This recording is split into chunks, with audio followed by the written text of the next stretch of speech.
All right.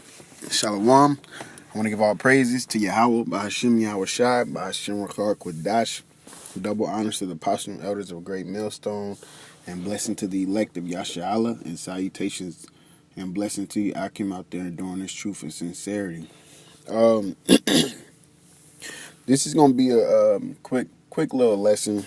Lord willing, what I can start doing is kind of pulling out one or two scriptures, you know what I'm saying, that packs a punch as far as definitions maybe, or, you know, clarification on, you know, things just all through the spirit, you know, and Lord willing, you Akim are edified, and then, you know, it applies to whom it's, you know, meant for, and all through the spirit, you know.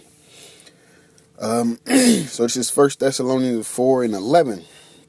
It says, "In that ye study to be quiet, and to do your own business, and to work with your own hands, as we commanded you." Okay? "That ye may walk honestly toward them that are without, and that ye may have lack of nothing." Okay, so the main thing I do want to get into is the being study to be quiet, right? Does that mean study and learn everything to keep your mouth shut? All right, to say nothing, to not go out and teach and preach to the world? It's not talking about that, okay? It goes into a few definitions as far as a root word as well. Here we go. Go.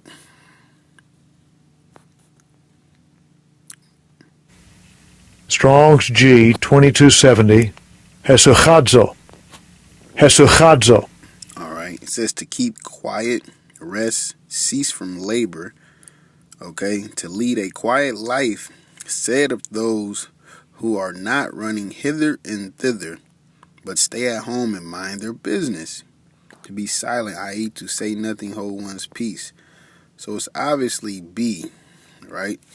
Because like I said, why would you learn to speak nothing? Why would you learn to not study? Why would you study to not study? Ceasing from labor. Okay?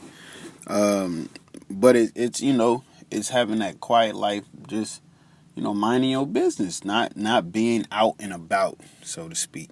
You know, not being a busybody. That's the word I was looking for earlier. Not being a busybody, you know, but basically tending to your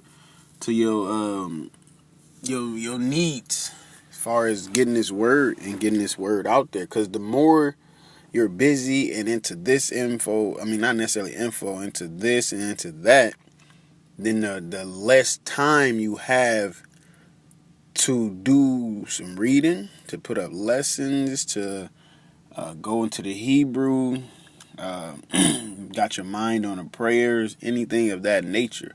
You know, the more you got your mind, the less you're meditating, I would say, on the scriptures. Okay? And then the root word to that goes to quiet. Strong's G 2272. Hesuchias. Which is tried and tranquil. Okay?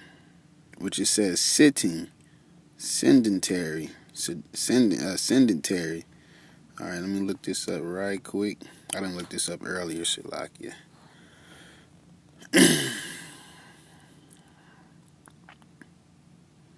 What sedentary means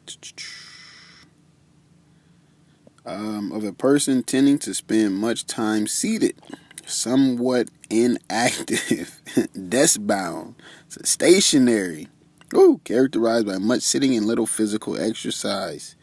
So it's chilling out, man, sitting down, you know, not being that busybody. All right. Okay. It says firm, immovable, steadfast. So you're basically stationary. All right. And that's why having that quiet life is being at home, you know, to where you can get in less trouble. Okay. You get into, you're getting into less of this world, you know. Not saying you sit at home 24/7, study 24/7, you know, but just, you don't gotta always be out and about. Basically, you don't always gotta do something. This is a cut to myself. You know what I'm saying? Because Lord willing, I can increase. I can take this and I can be a doer and not a hearer.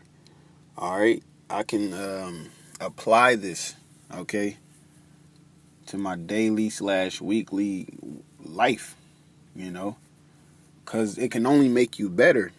The more you sitting down, you know, the more you're sitting down and being stationary and being at the house, the more time you got to, the more time you can study. And, you know, men and brothers are talking. Honestly, I don't like reading on my phone, you know.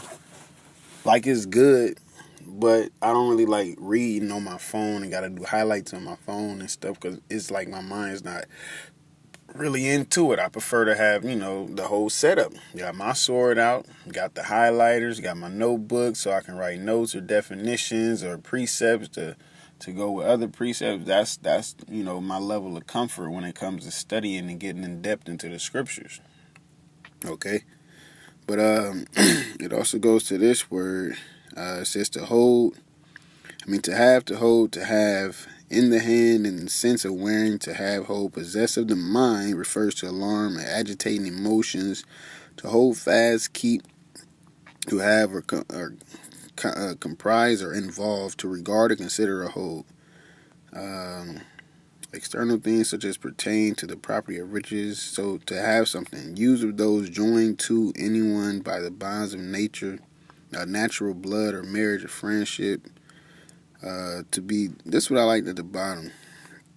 To hold oneself to a thing, to lay hold of a thing, to adhere or cling to. All right, so if you're studying to be quiet, you're studying to cling to what you're studying and being stationary, man. The more, practice make perfect. So the more you're being stationary, the more you have, the more time that you have to get into lessons, get in depth in the scriptures, man. All right, the more time, and then what's that's going to do? That's going to continue you meditating upon the scriptures throughout your daily life, which is going to cause you to do the right thing or make the right choices or right decisions. All right, and it'll, you know, oh no, I don't need to be out nowhere today or tonight, blah blah blah. Okay. It says to be closely joined to a person or a thing. So the more, and that's how wisdom is. The more time you give wisdom, the more time wisdom is going to give you. Right? And by that I mean the more she's going to be around you and open up your mind. You know, because you can't forget what it tells you in Ecclesiasticus. You know what I'm saying? When you first meet her, she send you on that little rocky road, and once you prove yourself, she'll deal with you. She'll give you the secrets. All right. So yeah, that, I mean, that was pretty much it to it, you know. So that to study to be quiet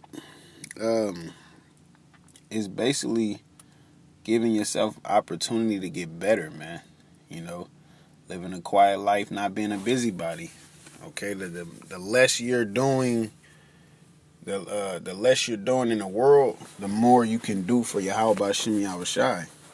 All right, because if you do, if you do it the other way around, then that's not good. Then your eye isn't being single. Okay, because remember what it said too. It said that you walk honestly towards them that are without, and that you may have lack of nothing. You know what I'm saying? So, hey, because if you once you learn this word, you have an obligation to preach this word, prophesy this word, get this word out there, all right, to the four corners of the earth, okay? And the waking, you become a fisherman. You become a fisher of men, all right? Because that's what the Lord made the disciples, all right? And that's what it said. We shall fish them, and then we shall hunt them through YAHAWASHI, okay? Right, so at the end of the day, Lord willing, like I said, to whom it applies, may we be able to apply it and be doers more than hearers, you know, and or just, you know, just if it ain't even gotta be just like It could be daily activities, playing basketball too much, working out too much, or this and that. But just the more you give time to YAHAWASHI, the less you're going to have time for the world, because it's the more we're in this world, we're just not of this world. So the more time you give to the world, the more you become of the world, Okay, so with that, call halal Yahawah BAHASHAM YAHAWASHI BAHASHAM QADASH. Double honor to the apostles and elders of Great Millstone. Blessing to the elect of Yasha Allah, which are the Negroes, Latinos, and Native Americans.